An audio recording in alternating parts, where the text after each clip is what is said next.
Hello and welcome to Chiang Mai, Thailand. This is me riding my bike for the first time in Chiang Mai. From my hotel room, I'm riding towards Doi Suthep, which is the famous mountain here in Chiang Mai.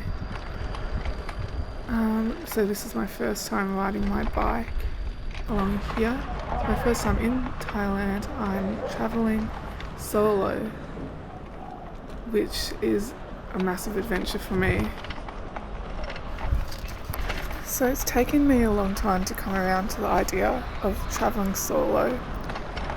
I envisioned myself coming here with my boyfriend or meeting up with people, friends, siblings, that kind of thing. But that wasn't going to happen, unfortunately. So I decided to commit to the idea of coming here solo, which even now it's pretty scary. Even though I'm scared. I wasn't sure if I was going to make it here, if my airline ticket was a scam or if the hotel was a scam. Turn left. But I figured it out and I'm here and I'm enjoying myself and I feel safe and comfortable.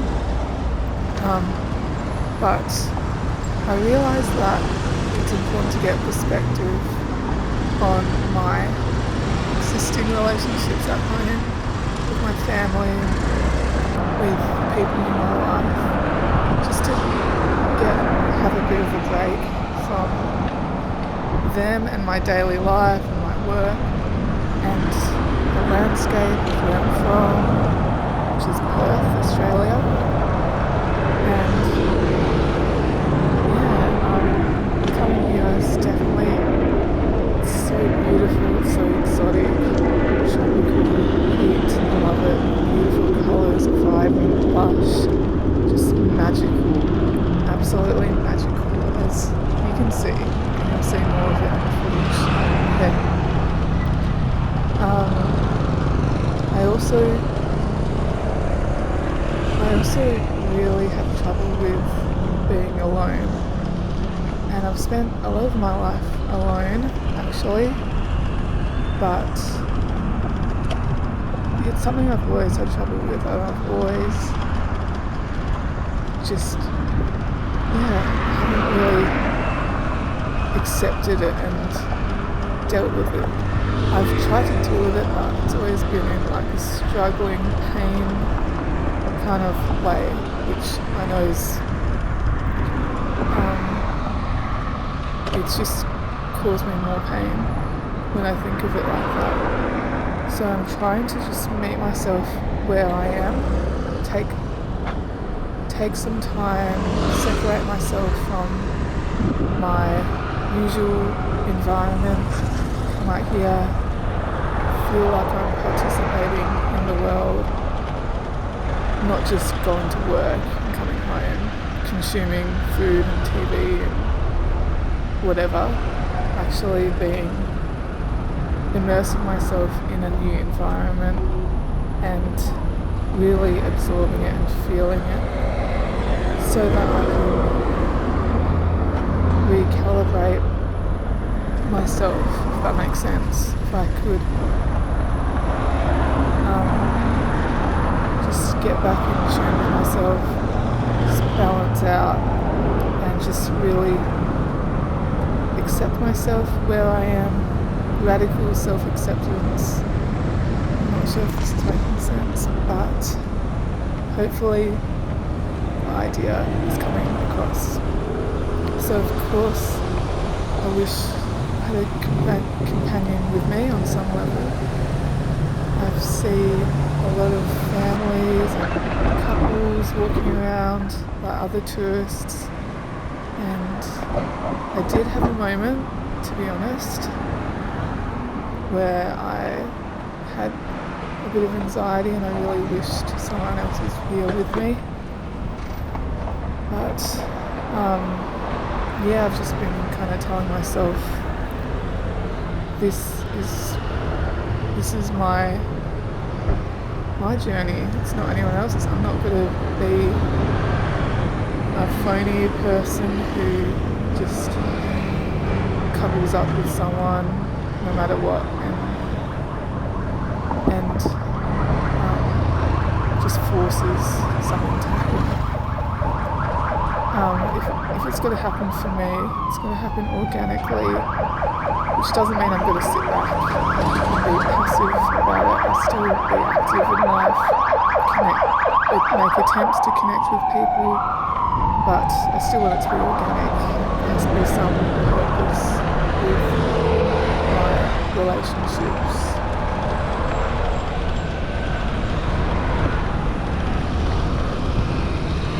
Remember that rejection is just redirection. Don't take it on board emotionally if someone has rejected you. Don't let it become part of your narrative. Realize that they or them or whoever have their own narrative. They probably didn't mean to reject you, or they probably did. Maybe they are disgusted by you for some reason. You'll never know. Or maybe you can ask. But yeah, that's up to you in the moment, just to figure that out. But just don't take it on board.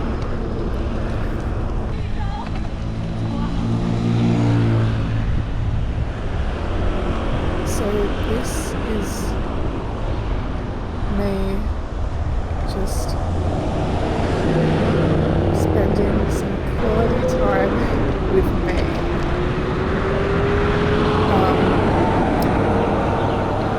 So I just want to try to figure out, or I just want to be authentic to myself without being dogmatic, just being who I am.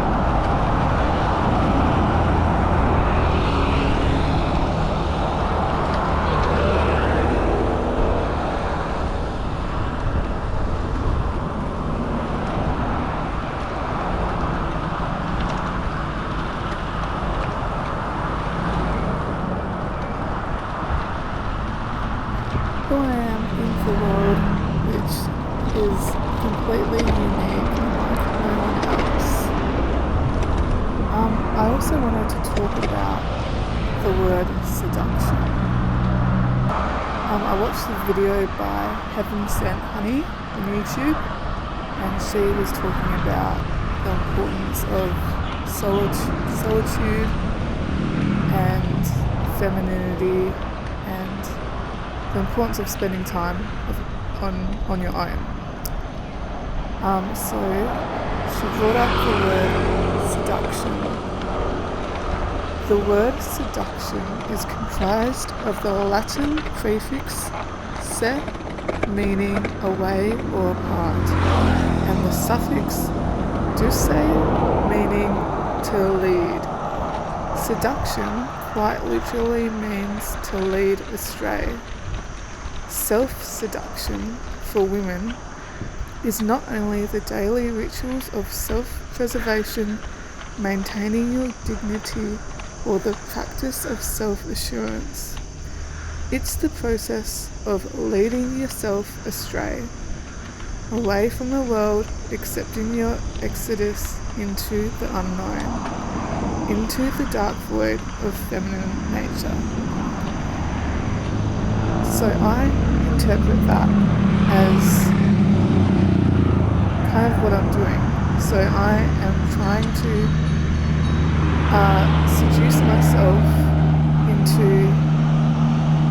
enjoying my own company, being completely satisfied being by myself, putting myself out in the world, leading myself astray, just enjoying the what's the word?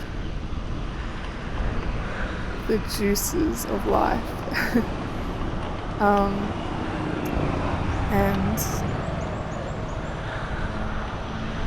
and yeah, falling in love with myself.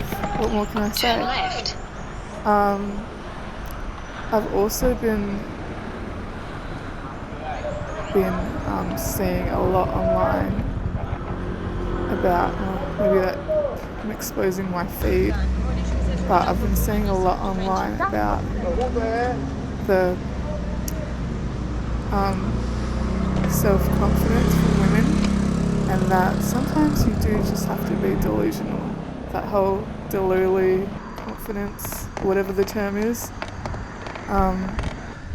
where you just have to really value yourself in this world. There's just so much that pulls you down, especially as females.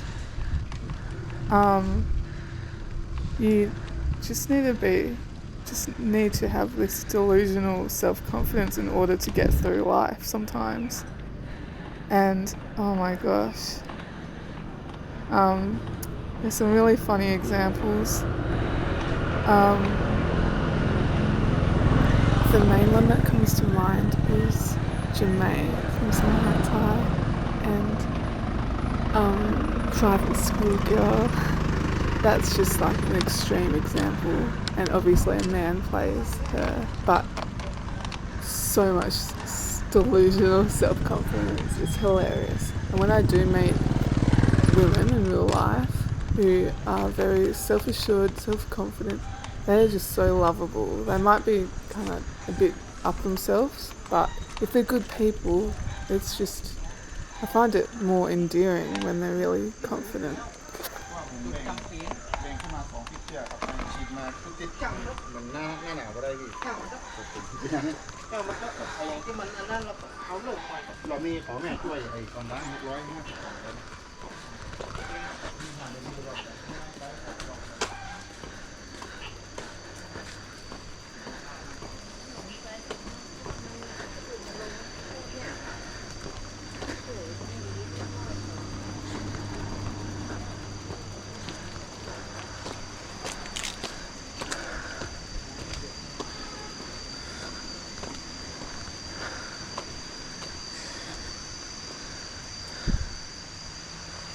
Now, to increase confidence, you gotta look good.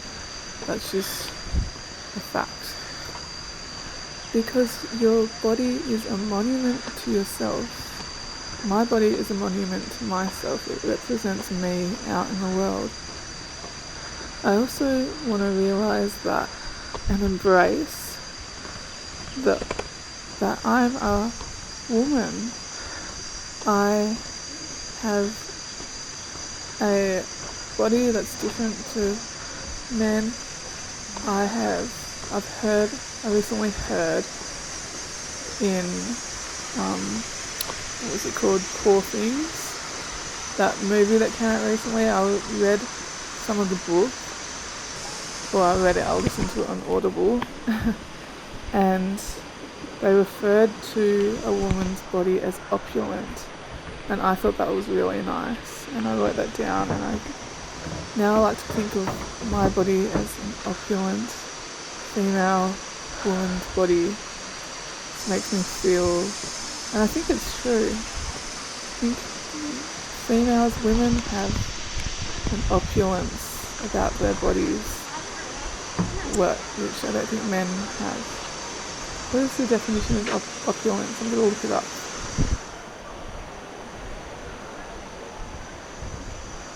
So the definition of opulence means great wealth or luxuriness. A synonym is sumptuousness as well, which I really like that word as well. I just think they're great descriptions of a woman's body.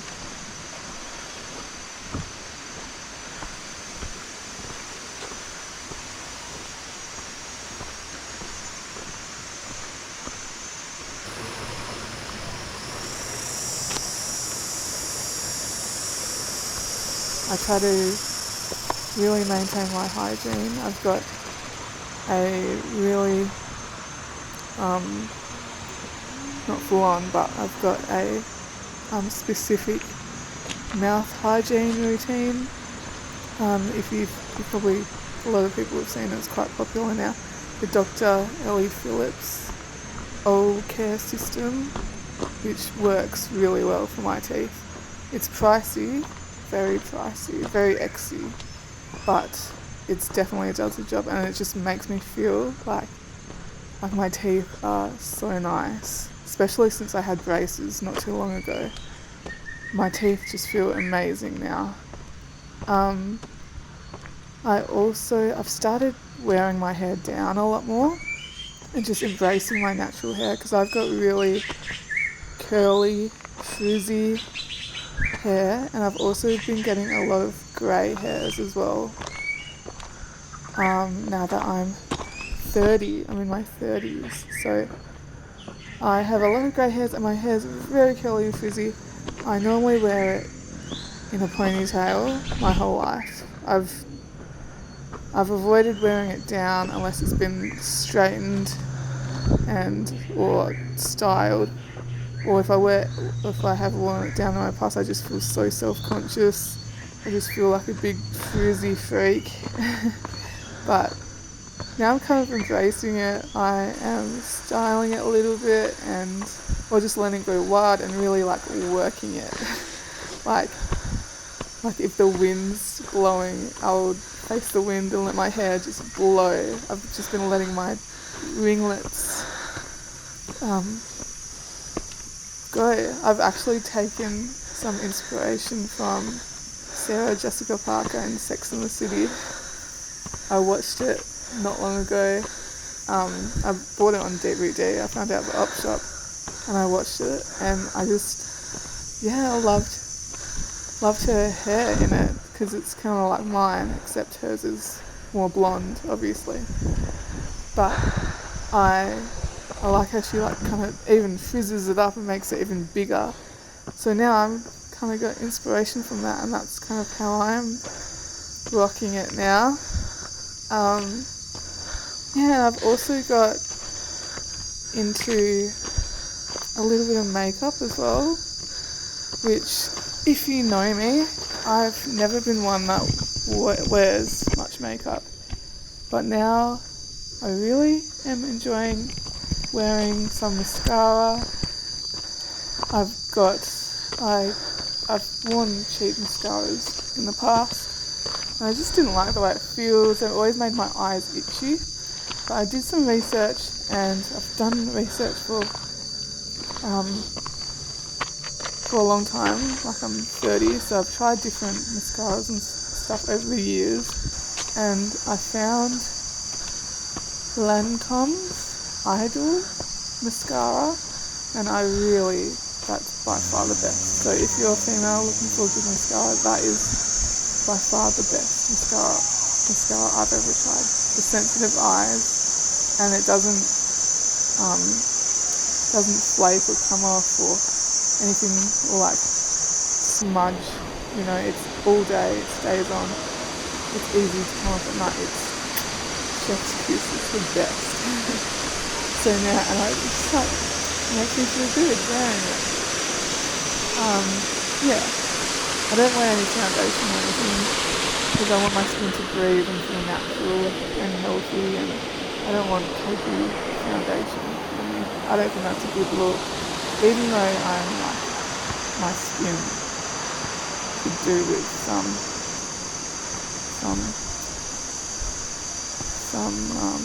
less redness.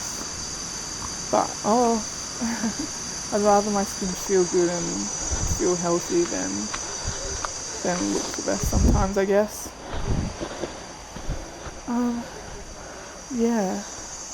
That's also been a big reason why I'm on this health journey, is for my looks, my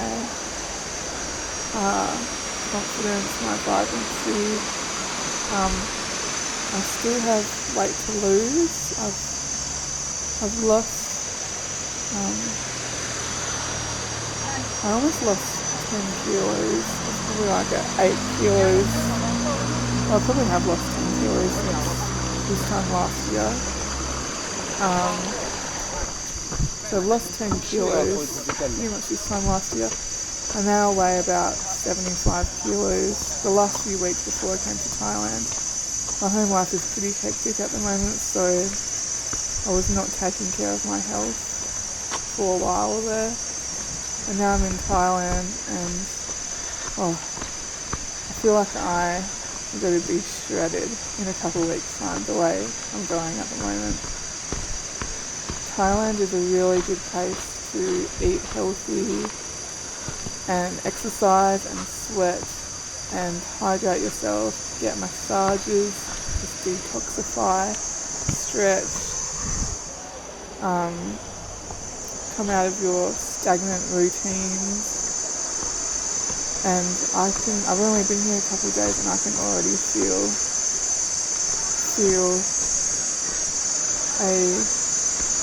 my health restoring again. So yeah, it's quite exciting. So this is a voluntary exile where I am consolidating my natural nature and developing my inner knowing without the contamination of my usual life. Of course, I still have my memories and my thought patterns and recycled thoughts, and I'm still connected online. I still find myself checking Facebook, messaging my family, but I'm much more easily able to give myself a reprieve from living in that space, so I can practice letting things go and moving on with my life in a better suited direction. Then hopefully when I do return back home, I will be poised and ready to continue living in a way that is more natural to me, with more inner strength.